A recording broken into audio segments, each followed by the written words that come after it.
que el adicto no habla, sino que actúa, y de alguna manera se van generando, o se fueron generando a lo largo del tiempo, y en este tipo de abordajes, una especie de estereotipo, y hasta se llega a pensar en realidad que la adicción es una estructura más, digamos, en el sentido del manual diagnóstico, en el sentido del estereotipo que se genera en la propia clínica, y en el sentido de que de cómo se aborda sobre todo esta cuestión desde lo grupal, desde lo sistémico. Bueno.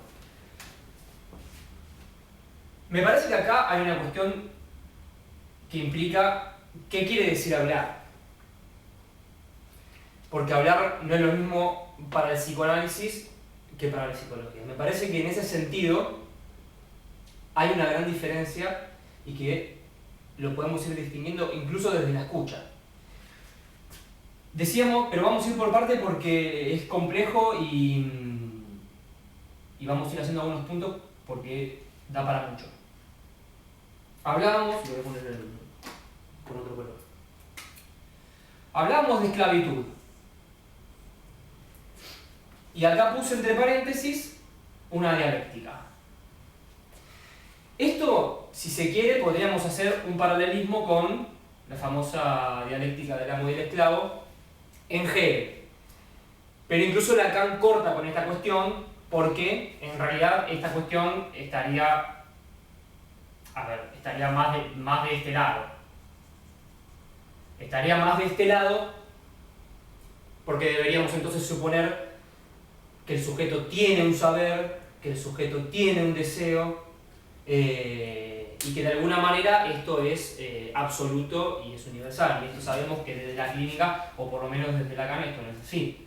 Cuando él retoma la cuestión de la dialéctica del amo y del esclavo, hace referencia a el goce y la responsabilidad que queda de un lado y del otro.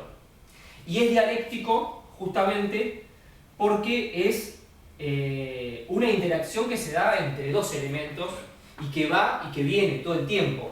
Entonces, de alguna manera, cuando yo pongo esclavitud, lo pongo entre comillas, porque si nosotros pensamos en la esclavitud en una posición, digamos, de una especie de víctima, sobre todo víctima de, vamos a decirlo entre comillas también, una sustancia, por ejemplo. O cualquier otro tipo de objeto que hasta este momento, el objeto que suele pensarse, y esta es otra de las grandes diferencias que vamos a llegar ya, tiene que ver con qué entendemos por objeto. Claro. Porque desde este punto podemos pensar que el objeto es tangible. Claro. Que el objeto es tangible, que el objeto en ese sentido es imaginario. Esto no quiere decir que no sea para lo vamos a ver, pero el objeto del que hablamos es otro.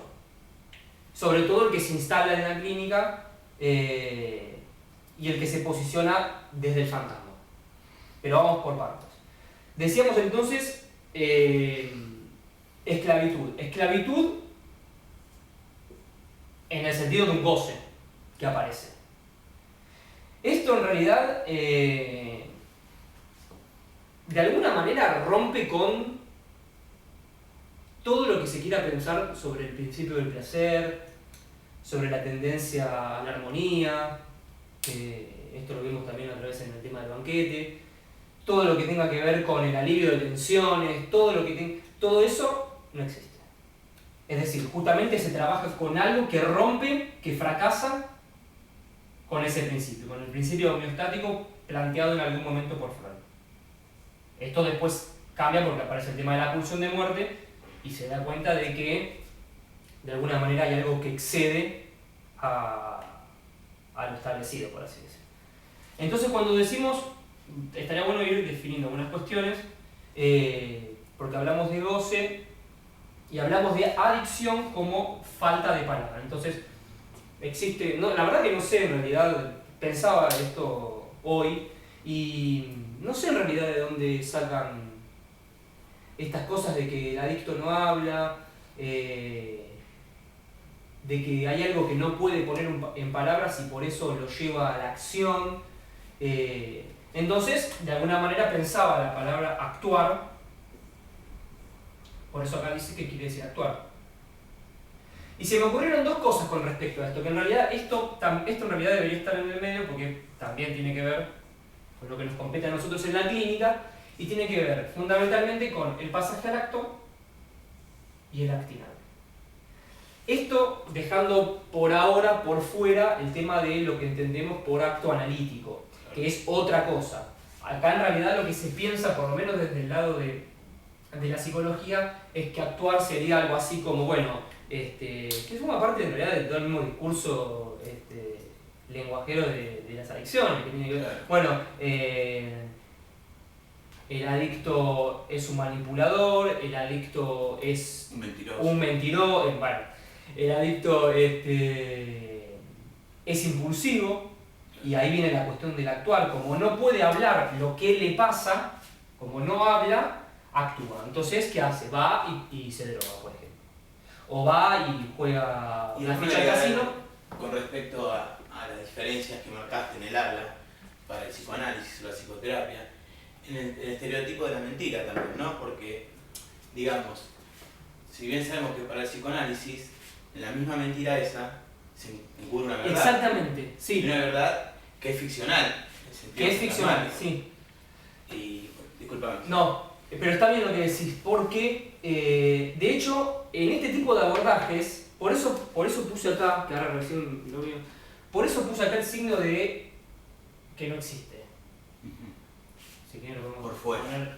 Claro. Sería así.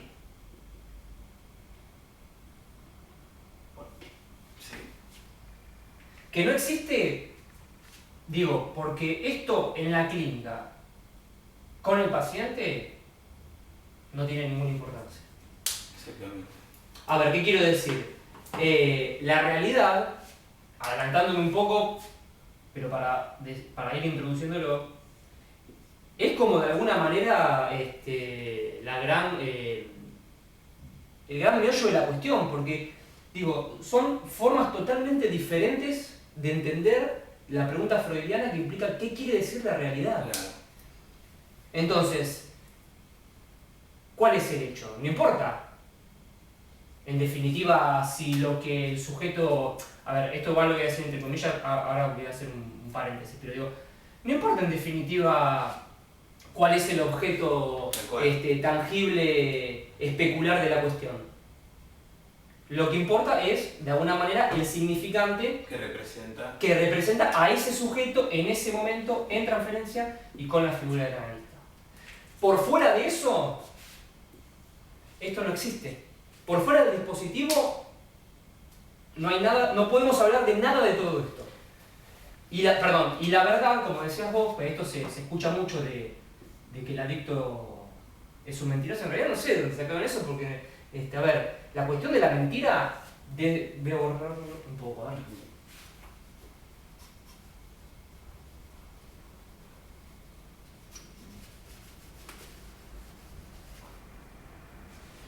La cuestión de la mentira, Lacan decía, yo siempre digo la verdad, en el sentido de que la verdad es no toda, en el sentido de que la verdad tiene estructura de ficción, o sea, es fundamental en realidad que mienta, por así decirlo. Lo que pasa es que desde este lugar esto se desecha. Como es fundamental. ¿Cómo no va a decir la verdad? ¿Está loco? Como es fundamental que sueñe, como es fundamental que haga un olvido, o que haga un chiste, por ejemplo. O que haga un fallido. Hay una gran diferencia. Exactamente, sí. Y con respecto, no me quiero adelantar mucho, pero con lo que hablábamos del objeto tangible, por ejemplo, si una persona adicta a la cocaína, no hay que enfocarse en la cocaína en sí, sino lo que la cocaína representa a ese sujeto. Exactamente. Y lo que hay detrás. Porque cocaína, que está acá, marihuana, la ficha del casino, la pareja, la comida, lo que sea, son todos significantes. Esto no tiene que ver con un objeto. Esto igual, acá voy a hacer un paréntesis, porque eso no quiere decir que el analista no intervenga desde lo imaginario, digamos. cuando Lacan plantea el tema de los nudos, que son 3, es un poco una manera de pensar el psiquismo, vamos a decirlo así, la realidad psíquica. Cuando plantea lo real, lo simbólico,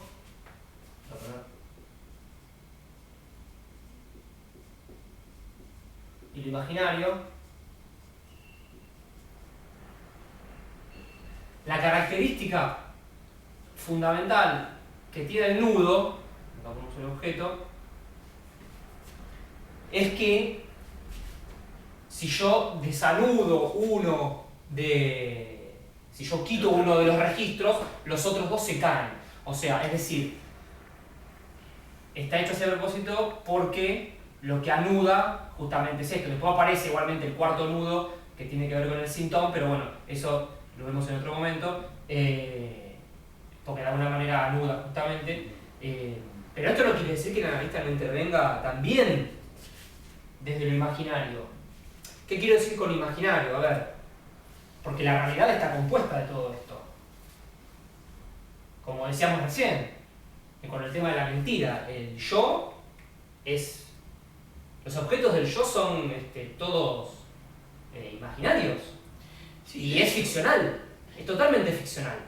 De hecho, un imaginario con que el paciente entrampa en la transferencia primera. Exactamente, ¿no? ¿sí? Se empieza desde ese lugar. Se empieza por ahí. Ahora, ¿qué quiero decir con esto? Lo que quiero decir es que si viene un paciente y les dice, bueno, me tomo 10 botellas de vino por día, no le vamos a decir, ajá. Claro.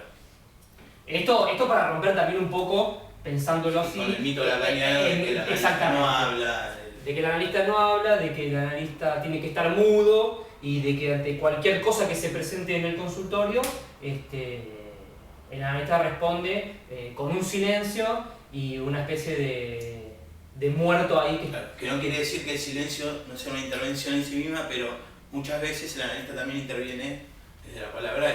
Exactamente. Entonces, no, por supuesto, no le vas a decir ajá.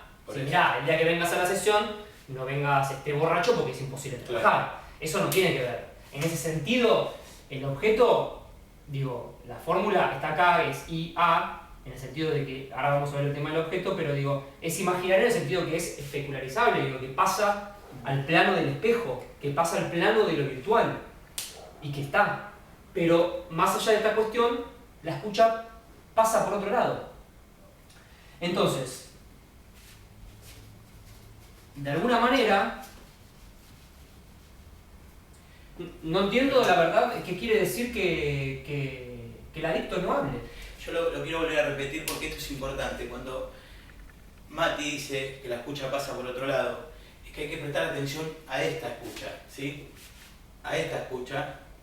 Que cocaína representa, ¿sí? Es un significante que representa a otro para un sujeto en particular. Y eso es lo que hay que escuchar. No quedarse pegado, ¿sí? Al objeto, como decíamos recién, tangible. Perdóname, Mati. No. Entonces decíamos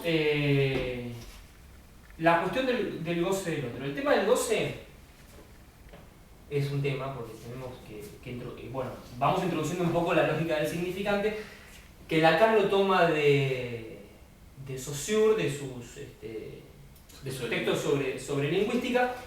Esto él rompe con el signo saussuriano, lo invierte y de alguna manera, desde el psicoanálisis, desde donde se pone el foco, es no desde el significado, sino desde el significante, que tiene la característica, por esto que decías vos, de siempre remitir a otro significante. Siempre en una serie, siempre se remite a otra cosa.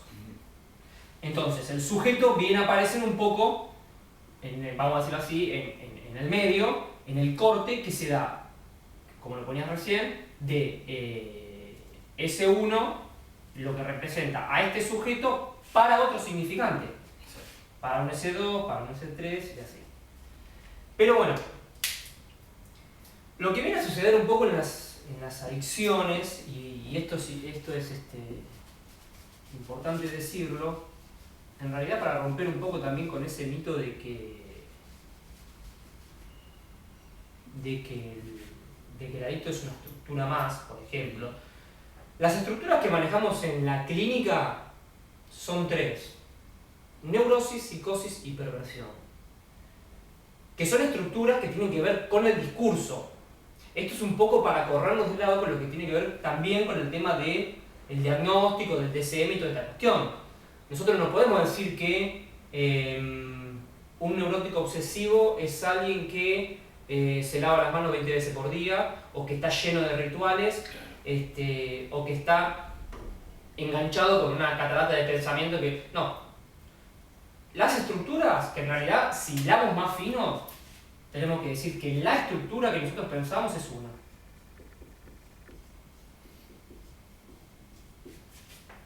Y es la estructura del lenguaje.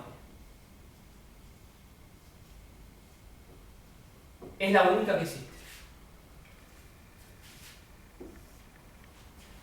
Entonces, cuando decíamos recién el tema de la esclavitud, y de ponerlo entre comillas, tiene que ver porque tenemos un goce y un otro. Por eso acá ponemos esclavitud en el sentido del goce del otro, en el sentido de que el sujeto nace en el campo del otro. Esto quiere decir que es un matema lacaniano, que se escribe así, lo voy a poner así, en principio, está con mayúscula porque es un lugar lógico. ¿Qué quiero decir con esto? Que el sujeto nace en este campo. Nace bañado por el lenguaje y atravesado por lo que le viene desde este lugar. Exacto. Digo, independientemente de que en términos imaginarios el otro a veces aparece como representado, vamos a decirlo entre comillas, por alguien, pero no tiene que ver con el semejante en el sentido especular, con la otra persona, que ahora vamos a definirlo un poco. No es esto, lo que sería A', ¿no? No es el famoso bla bla bla. Exacto. Digamos, no tiene que ver con eso. Es un lugar desde donde el sujeto de la clínica psicoanalítica nace, bañado por el lenguaje, que le viene del otro. Y acá hay la cuestión, para no obviar, porque si no, en este sentido, no podríamos hacer nada, porque de alguna manera el sujeto estaría como absolutamente determinado y no se podría de alguna forma hacer nada. Entonces sería como un padecer eterno, y el goce de alguna manera lo aplasta, se lo come, bueno, nada, no. A ver, lo puse esclavitud entre comillas porque, y esto está trabajado muy bien por Lacan, implica que del lado del esclavo también hay un goce, y también hay un, vamos a decirlo también entre comillas, un saber hacer con eso. Entonces, de alguna manera implica también hacerse responsable, porque por algo un sujeto se aliena a unos significantes y no a otros. Claro. Acá está la cuestión. Si no, esto estaría determinado. Digo, por algo es cocaína y no marihuana, por algo es el casino y no la pareja, qué sé yo, por algo es el trabajo y no, qué sé yo, cualquier objeto de la realidad, ¿no? Entonces, tenemos dos conceptos. Por un lado, el concepto de goce, que ahora vamos a llegar un poco más, y por otro lado, el campo del otro.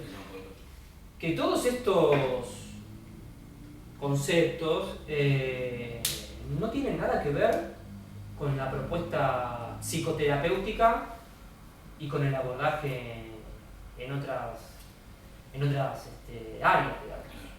Esto no tiene nada que ver, porque de alguna manera el sujeto que se identifica, acá pusimos que de alguna forma el sujeto, vamos a decirlo así, con un goce que está atravesado por la cuestión de la adicción, es siendo en algunos casos aniquilado. Aniquilado, y esto ya lo podemos, porque esto también, digo, cuando decía lo del pasaje al acto, digo, porque el pasaje al acto,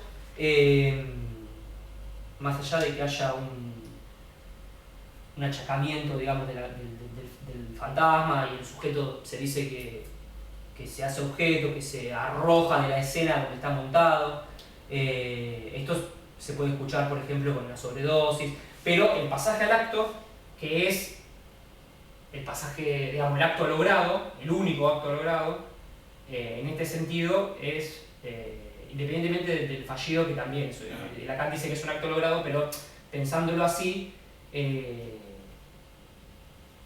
el suicidio. Y esto, con el tema de la sobredosis, se lo puede escuchar bastante, digamos. Diferente a lo que entendemos por el actinal, porque el actinal Lacan lo define como transferencia sin análisis. Transferencia sin análisis. Es decir, dedicado a... Siempre dedicado a este. Al gran otro. Siempre dedicado a este. Y siempre es una escena que se monta. Bueno, hay un caso famoso de Freud, que es el de la joven homosexual, para los que lo han leído, en donde en realidad se ponen en juego los dos. Claro. Porque ante la mirada del padre, que el padre estaba furioso porque la hija salía con... En realidad no salía, se paseaba de la mano con la cocotte del barrio, que era como una especie de chica de prostituta del barrio, pero estaba todo dedicado a la mirada del padre, qué pasaba, y veía esa escena. Ajá. Como forma de demanda, digo, ¿no? Lo que sucede es que ante una mirada fulminante del padre, fulminante en el sentido de lo que ella interpreta, que en realidad es su mirada, por supuesto, ¿no? Hace un pasaje al acto y se arroja a las vías del tren. Este es un caso famoso, pero digo, esto lo podemos llevar al campo de las adicciones y también para terminar un poco con esta cuestión de, bueno, discuto con mi mujer y me voy a drogar. Incluso quería dar un ejemplo de mi experiencia trabajando en comunidades. El acting out se ve mucho en el paciente que arma la escena, cuando arma su bolso, dice me voy, ¿no? Siempre dedicado al otro. En este caso habrá que ver, bueno, de qué otro se trata, porque la institución también está ahí como otro. Lo que pasa que en las comunidades y en las instituciones de abordaje de adicciones, es un otro que se presenta como absoluto, es un otro que tiene el saber, es un otro que de alguna manera da indicaciones de lo que al paciente le haría bien, y todo eso para nosotros no existe. Todo eso es una especie de falacia, digamos. Porque son todos abordajes. Porque el saber está en el lugar del paciente. Y aparte porque de alguna manera esto es así. Está muy remarcado.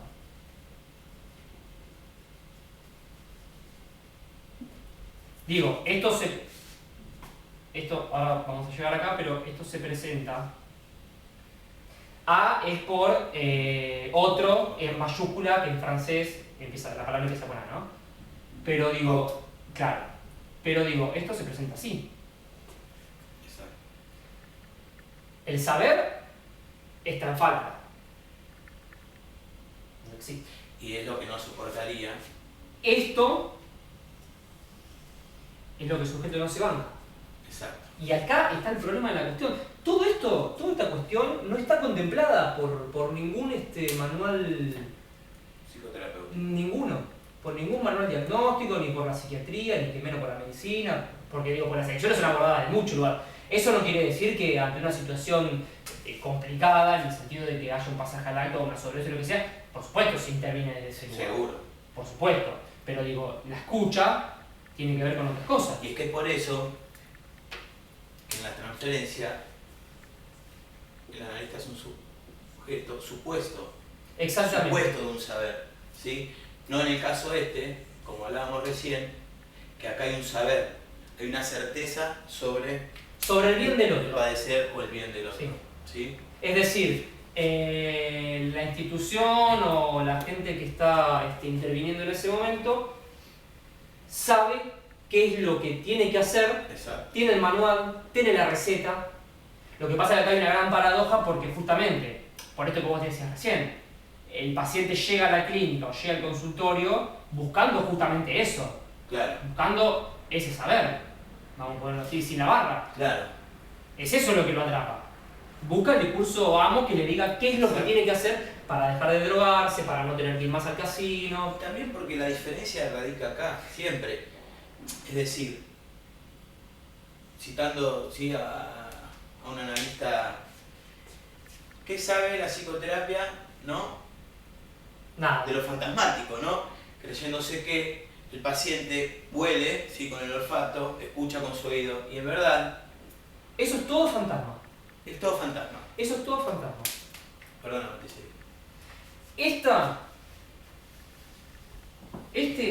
Es el concepto, la respuesta ante la pregunta freudiana de qué quiere decir la realidad, qué es la realidad, porque en realidad esto se lo pregunta Freud desde los primeros escritos en realidad. Porque, a ver, cuando dice mis histéricas me mienten, porque la histérica viene a sufrir justamente del recuerdo, de las reminiscencias, Claro. No puede entender cómo puede ser que algo haga síntomas, haga sufrir o genere angustia, lo que sea, por ejemplo, con hechos que no pasaron. Exacto. O cuando abandona la cuestión de ir a buscar el fenómeno. Exactamente. Y entendiendo que en realidad no hay que ir a buscar ningún fenómeno, sino que lo que Exactamente. importa es la realidad Sí. psíquica o... La realidad Eso. es, en términos freudianos, psíquica, siempre. Siempre. Lo que pasa es que no se maneja la cuestión del fantasma. Exacto. El fantasma, a ver, para definirlo, hay seminarios de toda la hora de la cara, pero digo, para ir pensándolo un poco, porque si no decimos realidad fantasmática y no se entiende qué quiere decir, digo, no existe nada por fuera de esto, para el sujeto, ¿no? La estructura que a nosotros nos convoca y nos compete tiene que ver con la estructura del lenguaje o con el neologismo que después inventa Lacan, que tiene que ver con la lingüistería, porque en realidad, bueno, no es el lenguaje en sí, porque una de las definiciones que da Lacan con respecto a la estructura es que se trata de un conjunto de elementos, dice covariantes, entonces tenemos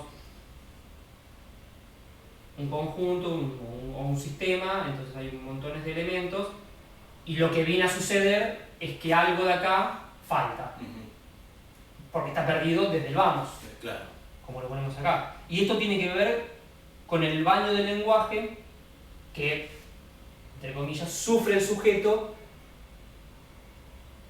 por entrar en el lenguaje. Es decir, que para entrar en el lenguaje, para hablar, algo hay que perder.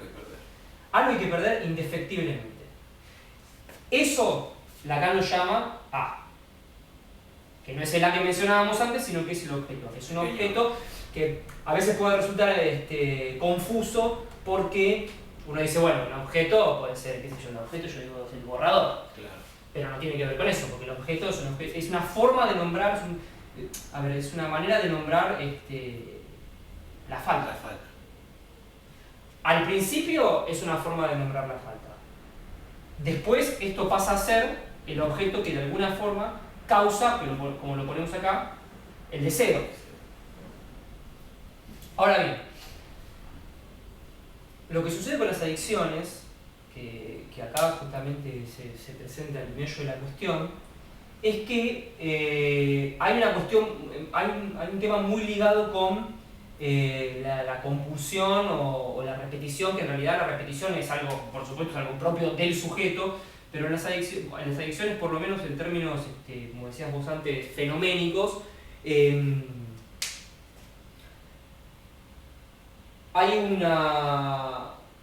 una compulsión a repetir justamente siempre, o no, siempre entre comillas digo, ¿no? Porque en toda repetición siempre hay una novedad que se instala justamente por eso, porque siempre hay algo que falla, siempre hay algo que se pierde.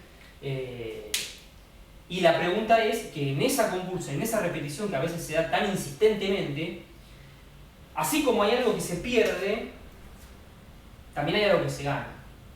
Entonces, cuando Freud, allá por fines del siglo XIX, Freud tiene muchos textos sobre el tema de las adicciones.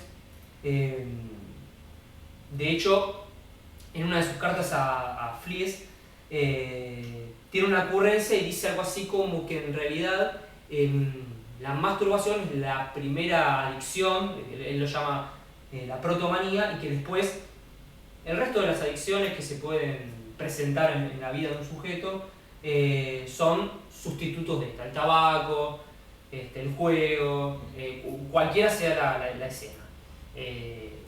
Ni hablar del tema del amor, ¿no? Entonces, digo, cuando él plantea esto en estos textos, él plantea de alguna forma la adicción como defensa. Y esto es interesante porque de alguna manera uno podría pensar, bueno, ¿defensa contra qué? Siempre la defensa, por lo menos no, digo, en términos freudianos, es siempre defensa contra la angustia. Siempre es defensa contra la angustia. Digo, contra la angustia que genera justamente esta barra que se posiciona en ese lugar desde donde el sujeto espera una respuesta que no está, que nunca llega. Entonces es necesario que el sujeto arme como respuesta frente a ese vacío que se genera el fantasma.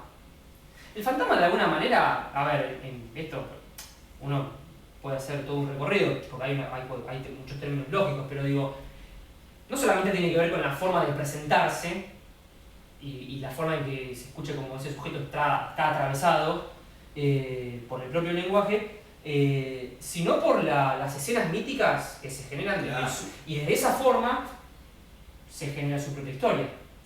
Y por el tipo de relación que va a tener justamente con esta pérdida también. Exactamente. Que se va a imprimir justamente, bueno, o en la cocaína o en cualquier significante. Porque la cuestión está siempre puesta en lo que ese significante representa para ese sujeto en ese momento y en esas escenas que se repiten una y otra vez. Buscando de alguna forma esa respuesta.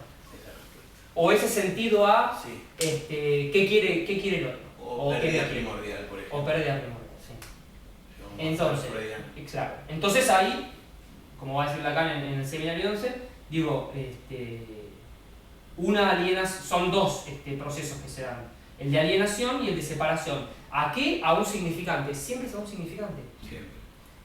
Para alienarse a un significante es necesario primero hacer un corte, pero la dialéctica que se genera es siempre esa. Exacto. Entonces, ¿qué crees? No, estaba pensando, ya que decís, me resonó, ¿no? De esto de alienación y separación, ¿no? A un significante. Se ve mucho cuando llega la persona, soy adicto, se aliena, se separa y se aliena soy exadicto. Exactamente, ¿no? Que es otro significante. Exactamente. Sí, uno se presenta o adicto recuperado. Pero siempre tiene que ver con esto, ¿no? Con alienar,se a un significante que lo va a representar, separarse y alienarse a otro. Constantemente, sí. Entonces decíamos, vamos a borrar un poco acá, como para no mezclar.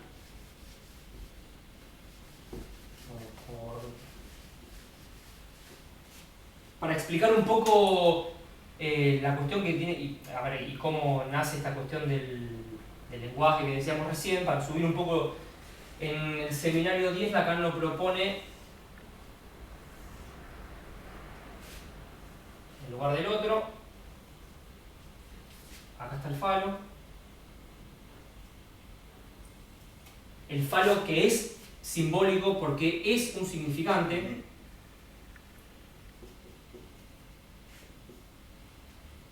Entonces, tenemos un primer momento, esto sería el famoso, claro, el protosujeto, sí, el protosujeto.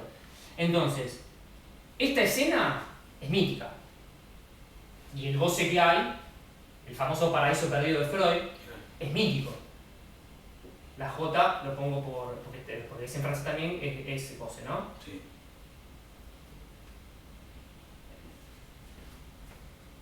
Pero ¿qué pasa? Acá hay un entramado fálico. Es decir, para ponerlo de alguna forma, claro, la operación lógica que se da con respecto a esto tiene que ver con cómo cada sujeto fue atravesado por esta cuestión. Entonces, se tacha así, y acá, como decíamos recién, hay un goce mítico, total, absoluto, que se pierde. Cuando sucede esto, el otro queda de este lugar, el sujeto pasa acá, y la pérdida, como en cualquier división matemática, viene aclarada. Del lado del otro, lo que queda, si nos ponemos así, es la fórmula del fantasma. Con el pulsor en el medio. Buenísimo. Y lo que sucede es que acá aparece un plus, que sería el plus de gozar, y la repetición insistentemente porque el sujeto, como decíamos recién, con ese fantasma intenta dar una respuesta a ese entramado que está perdido de alguna manera, ¿no? Sí.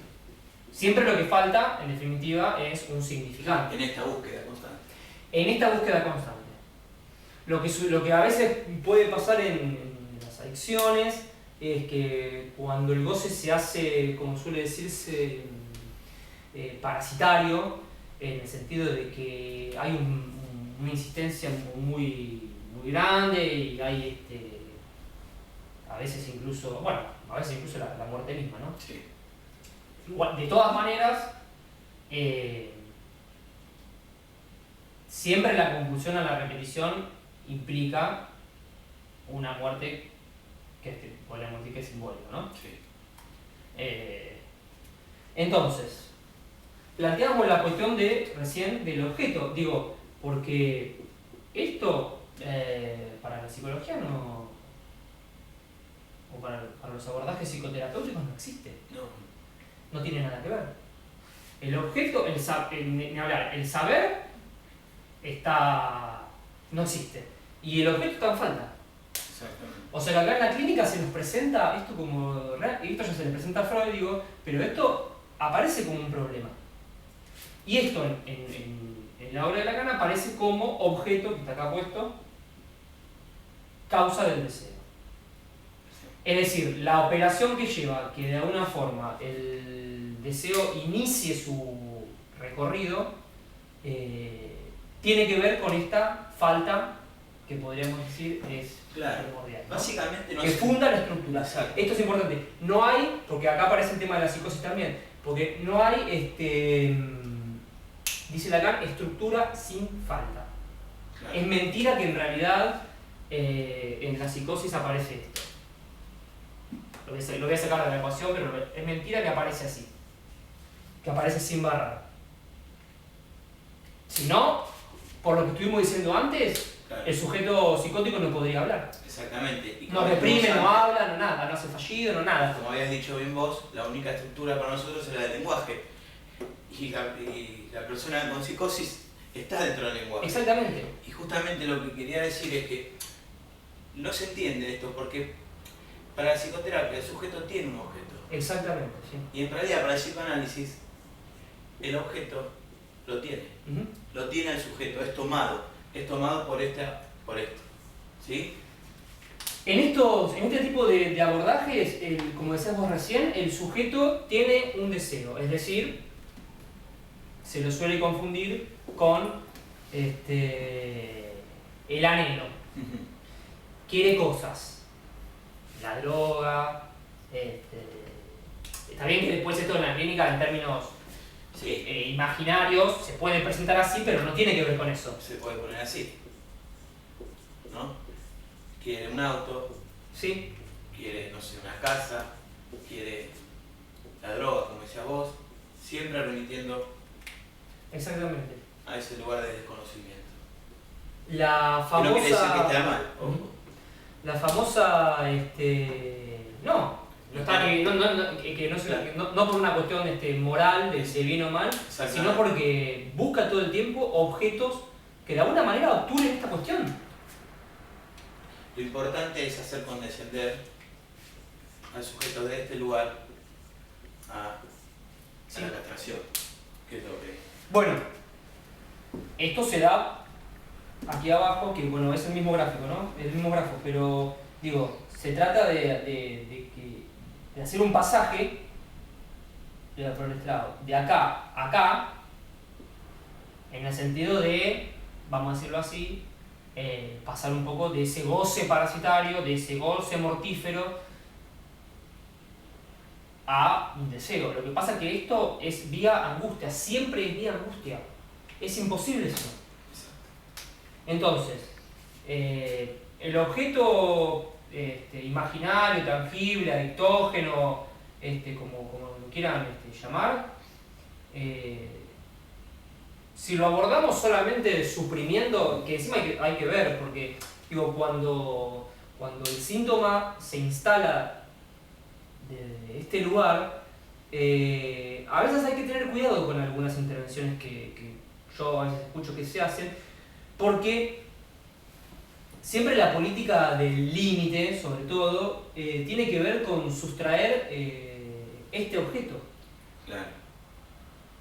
Entonces, las intervenciones, voy a poner un ejemplo, viene un paciente y dice, bueno, yo consumo, lo pongo en términos de sustancia, porque bueno, es lo que se suele escuchar en las instituciones, bueno, pero digo, y en la clínica también. Bueno, tomo cocaína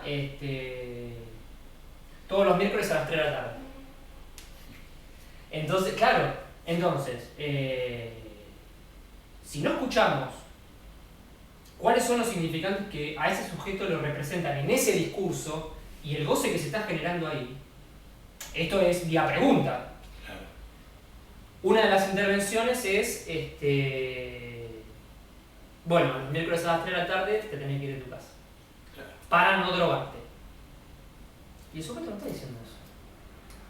Entonces, desde este lugar, como teníamos al principio, uno podría preguntar, bueno, ¿por qué a las 3 de la tarde? Claro. Son todos los Porque los significantes, miércoles. porque los miércoles, ¿por qué cocaína? Claro. ¿Qué quiere decir la cocaína para vos? Son todas formas de descolocar y de descolocar en el sentido discursivo, ¿no? Y de que el sujeto pueda pensarse en esa situación y en ese momento. Y no cristalizar el síntoma, porque justamente la circularidad del síntoma tiene que ver con esto, con entramarlo en esa cadena, Sí. ¿no? Entonces, decíamos el tema del entramado fálico y que Freud, de alguna manera, en estos textos, de allá sobre la cocaína, bueno, tiene varios, pero plantear que esto existe también, porque plantearlo como defensa en el sentido de que este objeto viene de alguna manera a hacer un intento de obturar esa falta y que aparece como forma de, entre comillas, taponar. Son formas de, a veces, salir al paso, lo que pasa que esto es, a ver, hay un goce que está instalado y la pregunta viene por otro lado. Exacto. Porque de alguna manera es pan para hoy Claro. y este tipo de intervenciones es pan para hoy y para mañana. No se trata de que no tome más cocaína. Entre paréntesis, esto no quiere decir que como decíamos antes, que estas intervenciones no se hagan por esto mismo. Si no, se muere en algunos casos. Entonces, esto pero no pasa por ahí.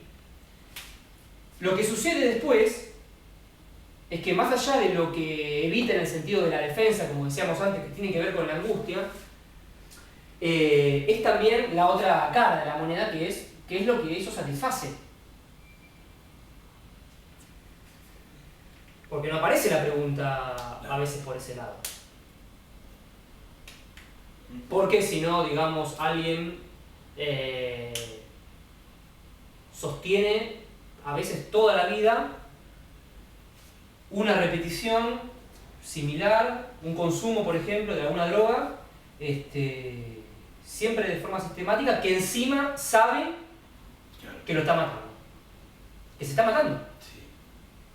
Entonces, si caemos en el discurso médico, psiquiátrico, estamos al horno. Porque la medicina no entiende nada de todo esto. Claro. ¿Cómo vas y esto tiene que ver con otro concepto que lo vamos a introducir ahora, es el concepto de pulsión. ¿Cómo vas a hacer algo? ¿Cómo te va a gustar algo que te daña? Claro. Es un delirio pensar esto.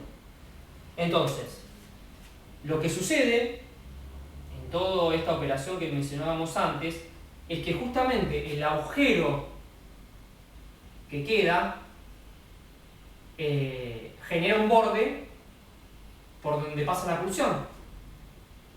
Lo que pasa es que de alguna manera, para nosotros, en la clínica, la única pulsión que existe es la pulsión de muerte. Claro. Freud hace una división pulsional entre pulsiones de vida y pulsiones de muerte. Pero para nosotros la única pulsión que existe es la pulsión de muerte. Que en realidad tiene que ir más allá del principio de placer justamente porque no puede entender esta cuestión, ¿no? Exactamente. El deseo, que no es el anhelo y que de alguna manera con Lacan entendemos que es innombrable, que no puede ser dicho porque digamos siempre es metonímico en el sentido de que siempre remite y se escapa y se pierde y se escurre en el lenguaje, y siempre es otra cosa. Esto se ve mucho cuando hay las relaciones histeria, neurosis obsesiva. Neurótico obsesivo piensa que es eso y la histérica le dice, o el histérico, para no caer en cuestiones de mujer o hombre, bueno, no, es otra cosa. Es otra cosa y no tiene que ver con objetos imaginarios. No es el salmón. Exacto. No es el salmón, es otra cosa. Tiene que ver con el deseo. Y el deseo, para definirlo de alguna manera, es aquello que hace fracasar, como vos decías recién, al principio del placer. A la política del principio del placer. Ya no se trata de bajar al umbral tolerable, sino que hay algo que justamente rompe con eso y que tiene que ver con la pulsión de muerte, que al sujeto lo causa, y que repite, por esta compulsión que decíamos antes, insistentemente. Y a este agujero estructural. Exactamente. En definitiva, que siempre está en constante, ¿no?, anhelo de llenarse, de completarse. Y que es imposible. Es imposible. Es imposible porque el recorrido pulsional, el famoso empuje, como dice Lacan, la pulsión se satisface en el recorrido. Exacto. En el caso que decíamos recién, que es un caso X, lo estamos planteando así, si nos quedamos en la cocaína, en el objeto que el sujeto consume los miércoles a las 3 de la tarde, no pensamos, o sea, no tomamos en cuenta nada de todo esto. No. Porque la cuestión no está, como decimos siempre que ponemos este ejemplo, en cazar, por ejemplo, la presa, sino que la pulsión se satisface en ir a cazar.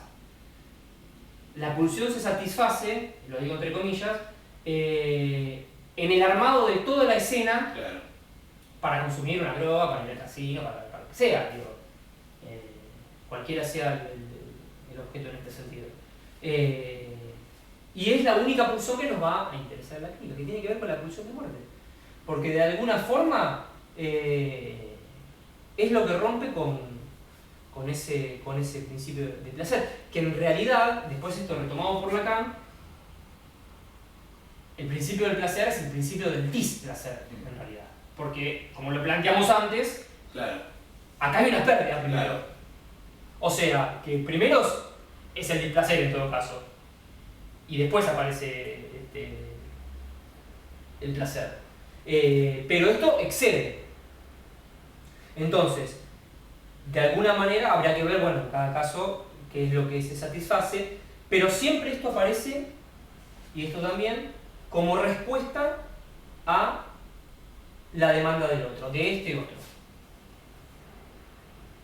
Y por la pregunta, ¿no? La gran pregunta que se arma el sujeto. ¿Qué quiere? ¿Qué me quiere? ¿Qué me quiere? Y en definitiva, si hablamos de sustancia, la única sustancia que nos compete desde este lugar es la sustancia gozante. Exacto. Es la única sustancia. Sustancia gozante en el sentido de un goce fálico que toma a ese sujeto, y fálico digo porque está representado porque es un significante, y que lo atraviesa. Exactamente. Todo esto se monta en la escena. Entonces, y por supuesto siempre es respuesta, siempre es demanda. Cuando hablamos de demanda, siempre decimos que la demanda tiene que ver con la demanda de amor.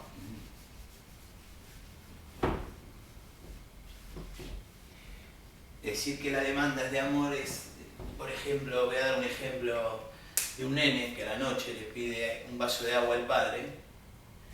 En esa operación, no es la sed, no es la necesidad, ¿sí? Sino es la presencia, tiene que ver con la presencia y la ausencia de llamado al otro, de la demanda de amor, ¿sí? Mira, lo ponemos acá.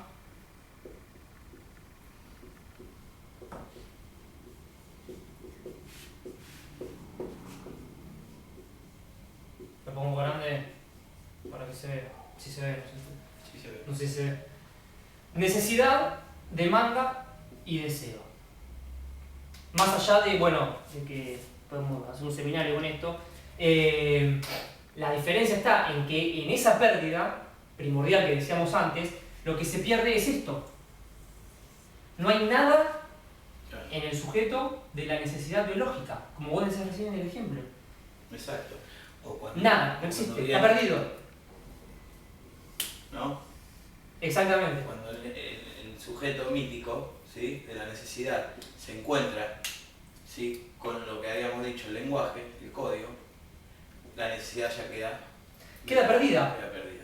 Entonces, de alguna manera, y ante la pregunta de qué quiere, porque, como decíamos recién, nunca es eso, sino que es otra cosa, y que es metonímico en este sentido, y metafórico también, el sujeto responde, como decimos, con la pulsión. Es decir, la pulsión también la podemos definir como una respuesta frente a la demanda de amor, que siempre es de amor del otro, y que siempre es demanda de presencia y de ausencia. Depende de cómo se ve. Exactamente. En este sentido, este es el famoso, es un boceto de lo que es el grafo del deseo, pero bueno, no lo vamos a explicar todo. El deseo aparece fundado en esta cuestión. Digo, aparece como el desgarro que hay entre estos dos. Y siempre se monta en una escena. Exacto. ¿Quieres agregar algo más? No, parece eso. Como quieras. No sé ni la hora, pero... Bueno, hoy, ya digo, este tema da para mucho. Hay mucho para decir, pero... Hay mucho para decir, sí. Así que nos vemos en la próxima clase. Y vamos a retomar un poco. Hoy dimos muchos conceptos, es cierto. La idea es ir un poco desplegándolos más en detalle, pero un poco, bueno, la propuesta desde el psicoanálisis con respecto a las adicciones tiene que ver más con una cuestión que tenga que ver con una escucha en términos del significante y de lo que ese objeto representa, y no tanto como los abordajes psicoterapéuticos que tienen más que ver con suprimir la sustancia, no vayas al casino. La conducta. ¿Cómo vas a estar con esta mujer si mira todo lo que tenés?